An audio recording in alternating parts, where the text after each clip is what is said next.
दोस्तों, आज फिर कल की अवतरण पार्ट 5 कहानी को आगे बढ़ाते हैं। का, काजिर, रुद्रा और जॉन का पुत्र डेविड, जो एक्चुअली में बायोलॉजिकल वासुदेव का ही पुत्र था, तीनों को एक ही स्कूल में एडमिशन कराया जाता है। तीनों सेंट जॉर्ज स्कूल में पढ़ने के लिए जाते हैं। वहाँ काजिर अपने मामा जाकिर के इंस्ट्रक्शंस पे डेविड से दोस्ती करता है और डेविड को वह रुद्रा के लिए उसके दिल में नफरत पैदा करता है कि रुद्रा की माँ सुगंधा के कारण ही वासुदेव उसके माँ से शादी नहीं कर सका और तुम्हारी माँ को जॉन के साथ शादी करनी पड़ी। इस तरह की बातें उसके दिमाग में डाल के डेविड को रुद्रा के लिए नफरत पैदा कर देता है। काजिर और डेविड अच्छे दोस्त हो जाते हैं और उन दोनों के लिए जो सबसे बड़ा दुश्मन होता है वह रुद्रा होता है। काजिर के दिमाग में हमेशा होता है कि यदि रुद्रा नहीं रहेगा तभी वह पार्टी का प्रेसिडेंट बन सकता है और आगे प्राइम मिनिस्टर बन सकता है। रुद्रा के रहते हुए संभव नहीं था, क्योंकि रुद्रा बड़ा बेटा, वासुदेव का बड़ा बेटा था और उसका बड़ा भाई था। इस कारण से काजिर यही नफरत का बीज काजिर के दिमाग में उसके मामा जाकिर के द्वारा डाला गया था। और जाकिर ये जानता था कि एक से भले दो, और ये बात उसके मामा भी जानते थे। इस कारण से काजिर ने डेविड से दोस्ती कर ली थी। इस तरह से उनका स्कूलिंग हुआ, कॉलेज वो लोग ग्रेजुएशन कंप्लीट किए। तीनों एक बहुत अच्छे सुंदर युवक के रूप में बड़े हुए। उनका फिजिकल बॉडी बहुत ही अच्छा था, देखने में बहुत ही सुंदर इफेक्टिव थे। तीनों में लीडरशिप क्वालिटीज था, कन्विंसिंग स्किल्स था। तीनों टीम मैनेजमेंट में बहुत ही निपुण थे। ये लोग डांस में भी उतने ही अच्छे थे, पढ़ाई लिखाई में भी उतने ही एक्सेलेंट थे। इन तीनों में खूबियां भरी हुई थी, लेकिन इन तीनों में रुद्रा के पास एक फ्रेंडली नेचर था, सपोर्टिव था, वह दूसरों के दुखों को समझता था। इसके विपरीत काजिर का दिमाग बचपन से ही पॉल्यूटेड हो गया था, वह दुष्ट बुद्धि का हो गया था। उसके दिमाग में हमेशा होता था कि वह किस तरह से लोगों पे जुल्म करे, किस तरह से लोगों को कष्ट पहुंचाए। अपने भले के चक्कर में वह किसी को भी कुछ भी हार्म पहुंचा सकता था। जबकि इसके विपरीत रुद्रा, भले उसको तकलीफ हो जाए लेकिन दूसरे को उसके कारण से तकलीफ नहीं होनी चाहिए। वह कभी किसी को प्रॉब्लम में देखता था, उसकी मदद के लिए पहुंच जाता था और मदद करता था। अब उनके फैमिली का जैसा उसके दादा परदादा, उसके पिताजी किए थे, अब इन लोग को भी करना था। इन लोग को भी मास्टर डिग्री लेनी थी और वो भी जाके फॉरेन से। इन लोग उस टाइम का जो सबसे पॉपुलर कोर्स था और जो इनके रिक्वायरमेंट को भी सूट करता था वह था master in politics and business management. ये तीनों इस कोर्स को करने के लिए फॉरेन चले जाते हैं और सेम ही कॉलेज में इनका एडमिशन होता है। तीनों 2 साल में इस कोर्स को कंप्लीट करके वहाँ से वापस आते हैं। वापस आने के बाद वासुदेव के दिमाग में ये बात होता है क्या कि अब क्यों नहीं मिनिस्टर्स सारे पार्टी वर्कर से मीटिंग करके किसी और तीनों रुद्रा और काजिर में किसी एक को पार्टी का प्रेसिडेंट बनाया जाए। यह बात दिमाग में आते ही वासुदेव मिनिस्टर्स की मीटिंग रखते हैं और उस मिनिस्टर की मीटिंग में इस बात का डिस्कशन होता है कि किसको पार्टी का प्रेसिडेंट बनाया जाए, रुद्रा को बनाया जाए या काजिर को बनाया जाए। 80% मिनिस्टर्स वह रुद्रा के फेवर में होते हैं कि रुद्रा को पार्टी का प्रेसिडेंट बनाया जाए, क्योंकि वो बचपन से ही उसको देखते हैं कि वह कितना इफेक्टिव होता है और कितना सबके लिए सबके दिलों में रुद्रा राज करता है। सबका हितैषी, सबका प्रेमी रुद्रा था। बट 20% मिनिस्टर जो गफ्फार के काजिर के नाना बुखारा के पक्ष में थे, वह उनके मत से वो लोग काजिर को पार्टी का प्रेसिडेंट बनाना चाहते थे। वासुदेव डिसाइड नहीं कर पा रहे थे क्या किया जाए, तो उन्होंने जो सबसे बुजुर्ग मिनिस्टर थे उनसे सुझाव लिया कि क्या किया जाए, किसको पार्टी का प्रेसिडेंट बनाया जाए। तो वे सजेशन दिए कि क्यों नहीं हम लोग दोनों का एक ट्रायल लिया जाए, एक टास्क देते हैं दोनों को और देखते हैं कि सबसे अच्छा इफेक्टिवली कौन कंप्लीट करता है, उसी को हम लोग पार्टी का प्रेसिडेंट बनाएंगे। यह बात पे सब एग्री हो जाते हैं और वासुदेव जी काजिर को और रुद्रा को नेक्स्ट डे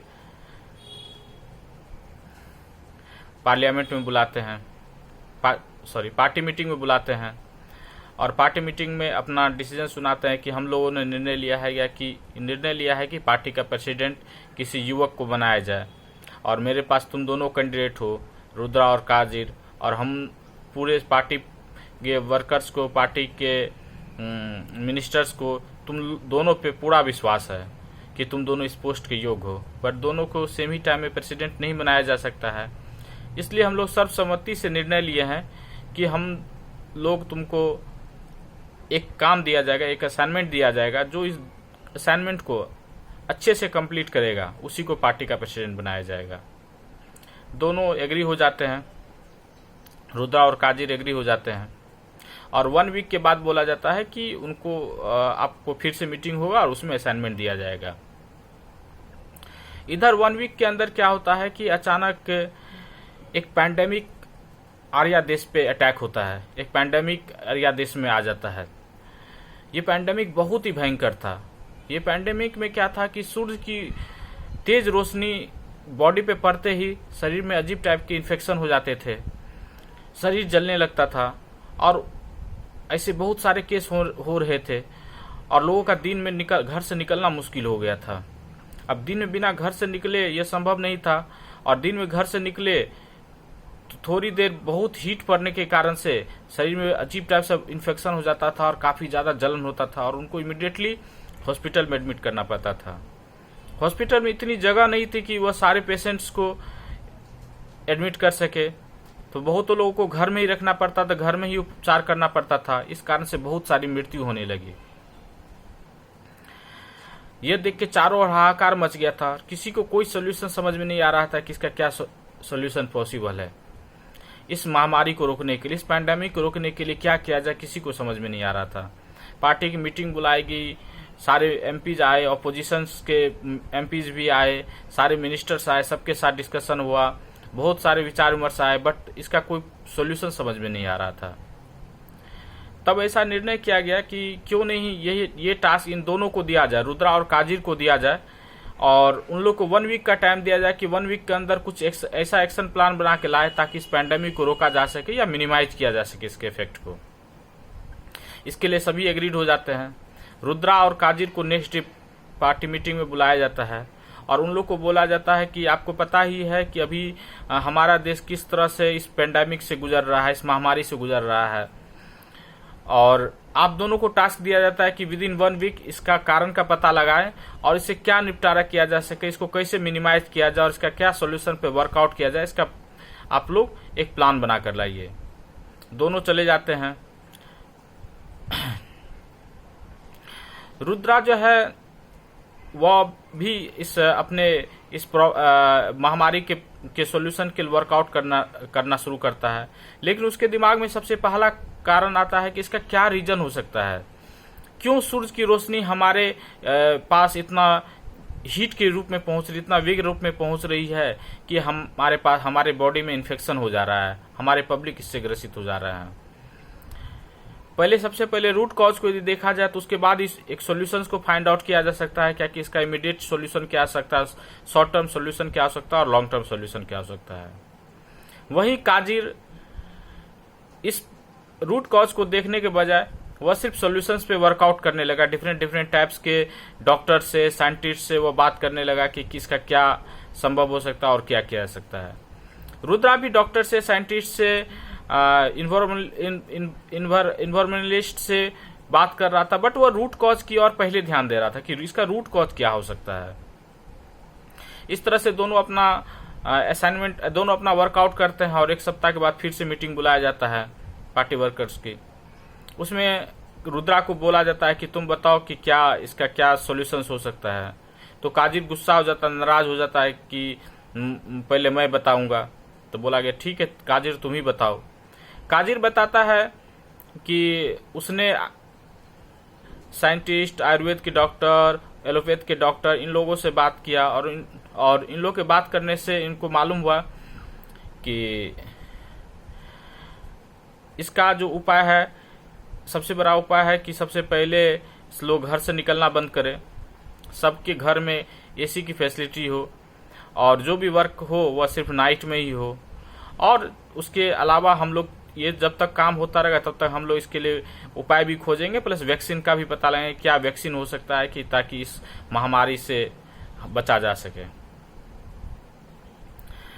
कोई सेटिस्फाई नहीं थे इसके काजिर के असाइनमेंट से कि यह प्रॉब्लम, ये तो सब जानते हैं, इसमें क्या नया चीज़ है। तब रुद्रा को चांस दिया जाता है कि रुद्रा आप बताओ। रुद्रा बोलता है कि सबसे पहले सर मैं ये बात रखना चाहूँगा कि हम लोग सबसे पहले इसके रूट कॉज पे जाएं। इसका रूट कॉज क्या है? सूरज की डायरेक्ट रोशनी, और उसका कारण क्या है? पोल्यूटेड, हमारा जो इन्वायरमेंट जो पोल्यूटेड हो गया है। तो हम यदि चाहेंगे कि इस सूरज की रोशनी हम पे नहीं डायरेक्ट नहीं पहुंचे, उसके लिए हमको अपने इन्वायरमेंट के पोल्यूशन को रोकना होगा। तो उसके लिए जो भी नेसेसरी स्टेप्स है वो हम सभी जानते हैं, उसको करना होगा। लेकिन उसके लिए सबसे बड़ा नेसेसरी स्टेप्स है पेड़ को लगाना। हम लोग जितना ज़्यादा से ज़्यादा ट्रीज प्लांट कर सके तभी ये संभव है कि सूरज की रोशनी डायरेक्ट हमारे पास नहीं पहुंचेगी। अभी क्या हुआ, ओजोन लेयर में छेद होने के कारण वो डायरेक्ट रोशनी हमारे पास पहुंच रही है और हमको इससे इन्फेक्शन हो रहा है। अब सभी पूछने लगे कि पेड़ लगाना इतना आसान तो नहीं है और इतनी जल्दी पॉसिबल भी नहीं है। तो उस पर सूर्या बोलता है कि जब मैं फॉरेन में कोर्स करने गया था तो वहाँ एक एग्रीकल्चर की भी क्लासेस होती थी, तो मेरा बचपन से ही इंटरेस्ट था, तो मैं एग्रीकल्चर की भी क्लासेस कुछ अटेंड किया था। तो उसमें मुझे मालूम चला कि कुछ ऐसे ट्री होते हैं जिनको विद इन 1 वीक लगाया जा सकता है और 1 वीक में वो बहुत बड़े बड़े हो जाएंगे। लेकिन उस ट्री के साथ ऐसा प्रॉब्लम होता है कि उसकी लाइफ 6 मंथ से ज़्यादा नहीं होती है। तो यदि हम ऐसे बीज को फॉरेन से मंगा लेते हैं, जो मैं ऑलरेडी ऑर्डर कर दिया हूं, और हम ऐसे ट्रीज को प्लांट करते हैं, तो नेक्स्ट 1 वीक के अंदर हमारे पास 1 वीक टू 1 मंथ के अंदर हमारे पास बहुत सारे ट्रीज हो जाएंगे, जिससे हम इस प्रॉब्लम को रोक सकते हैं। और साथ साथ हम जो नेचुरल ट्रीज हैं उसको भी लगाते जाएंगे, ताकि 6 मंथ के बाद यदि वो आर्टिफिशियल ट्रीज जो ट्रीज है वो यदि खत्म भी हो जाता है तो हमारे नेचुरल ट्रीज उग जाएंगे। तो इससे हमारा प्रॉब्लम, एनवायरमेंट पोल्यूशन का प्रॉब्लम बहुत हद तक सॉल्व होगा और ओजोन का लेयर में जो छेद हो गया जिससे डायरेक्ट रोशनी, सूरज की जो रोशनी आती थी, उससे हमारा बचाव हो सकता है। और दूसरा, इसके सॉल्यूशंस पे हम वर्कआउट करें तो मैंने कुछ आयुर्वेद के लोगों से बात किया हूँ और इसका इमीडिएट सॉल्यूशन है कि इनके जो हमारी जो बॉडी में जलन होता है, जो पेशेंट इससे अफेक्टेड हो जाते हैं, जो पर्सन इससे अफेक्टेड हो जाते हैं, उनके जो बॉडी में जलन होता है, एक लेप होता है, उस लेप को यदि वह अपने बॉडी पे लगाएं 1 वीक तक, तो इससे बहुत हद तक रिलीफ हो सकता है। तो इस प्रकार यदि हम करते हैं तो घर में ही इलाज पॉसिबल है और जो पेशेंट सीरियस हो जाएगा उसको हॉस्पिटल में एडमिट किया जाएगा और नेक्स्ट 15 to 20 डेज के लिए हम लोग डीएमए वर्किंग बंद कर देंगे। सबके लिए फैंस या एसीज का जहाँ तक जो पॉसिबल होगा वो अरेंजमेंट करेंगे और नाइट में हम लोग पहले सारे लोगों को इकट्ठा करके हम लोग बोलेंगे क्या कि ट्री लगाने के लिए, ताकि इस प्रॉब्लम को से हम लोग बचा जा सके।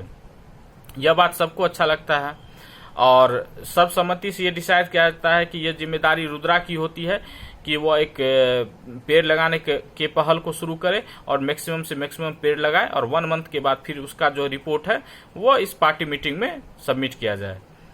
और काजिर की जिम्मेदारी दी जाती है कि वह आयुर्वेद के डॉक्टर से बात करे और उस डॉक्टर और वह जो दवा है जो रुद्रा ने सजेस्ट किया है उस दवा के पैकेट को बना के गाँव उस दवा को पहुंचाए। इस तरह से दोनों को जिम्मेदारी दी जाती है और उसके बाद ये डिसाइड होगा कि किसको पार्टी का प्रेसिडेंट बनाया जाए। इससे आगे की कहानी हम लोग नेक्स्ट पार्ट में देखेंगे कि किनको पार्टी का प्रेसिडेंट बनाया जाता है और कौन आर्या देश का प्राइम मिनिस्टर बनता है। Thank you.